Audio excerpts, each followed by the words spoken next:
நற்செய்தி வாசகம். லூக்கா எழுதிய நற்செய்தி 10ஆம் அதிகாரம். ஆண்டவரின் உயிருள்ள வார்த்தைகள் 38 42 முடிய. அவர்கள் தொடர்ந்து சென்று கொண்டிருந்தார்கள். அப்போது இயேசு ஓர் ஊரை அடைந்தார். அங்கே பெண் ஒருவர் அவரை தம் வீட்டில் வரவேற்றார். அவர் பெயர் மார்த்தா. அவருக்கு மரியா என்னும் சகோதரி ஒருவர் இருந்தார். மரியா ஆண்டவருடைய காலடி அருகில் அமர்ந்து அவர் சொல்வதை கேட்டுக்கொண்டிருந்தார். ஆனால் மார்த்தா பற்பல பணிகள் புரிவதில் பரபரப்பாகி இயேசுவிடம் வந்து, ஆண்டவரே, நான் பணிவிடை செய்ய என் சகோதரி என்னை தனியே விட்டுவிட்டாலே உமக்கு கவலை இல்லையா? எனக்கு உதவி செய்யும்படி அவரிடம் சொல்லும் என்றார். ஆண்டவர் அவரை பார்த்து, மார்த்தா, மார்த்தா, நீ பலவற்றை பற்றி கவலைப்பட்டு கலங்குகிறாய். ஆனால் தேவையானது ஒன்றே.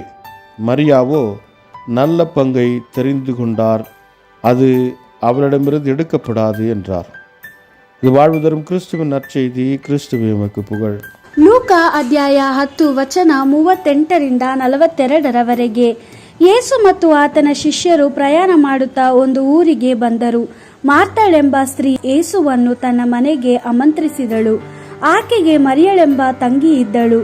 ಮರಿಯಳು ಯೇಸುವಿನ ಪಾದಗಳ ಬಳಿ ಕುಳಿತುಕೊಂಡು ಆತನ ಉಪದೇಶವನ್ನು ಕೇಳುತ್ತಿದ್ದಳು. ಆದರೆ ಆಕೆಯ ಸಹೋದರಿಯಾದ ಮಾರ್ತಳು ಅತಿಥಿ ಸತ್ಕಾರ ಮಾಡುತ್ತಿದ್ದಳು. ಮನೆಯಲ್ಲಿ ಬಹಳ ಕೆಲಸವಿದ್ದುದರಿಂದ ಮಾರ್ತಳು ಕೋಪಗೊಂಡು ಯೇಸುವಿನ ಬಳಿಗೆ ಬಂದು, ಪ್ರಭುವೇ, ನನ್ನ ತಂಗಿಯು ಮನೆಯ ಕೆಲಸವನ್ನೆಲ್ಲ ನನಗೆ ಬಿಟ್ಟು ಬಂದಿದ್ದಾಳೆ. ಇದರ ಬಗ್ಗೆ ನಿನಗೆ ಚಿಂತೆ ಇಲ್ಲವೋ?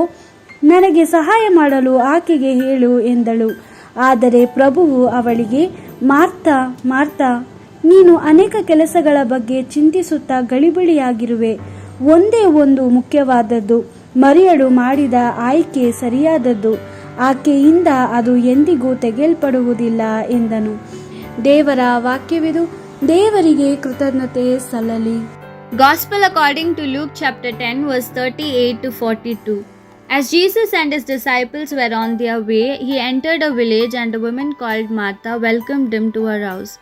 She had a sister named Mary who sat down at the Lord's feet to listen to his words.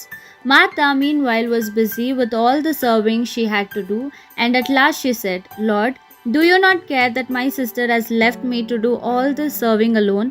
Tell her to help me. But the Lord answered, Martha, Martha, you worry and are troubled about many things, whereas only one thing is needed. Mary has chosen the better part, and it will not be taken away from her. The Gospel of the Lord. Praise to you, Lord Jesus Christ.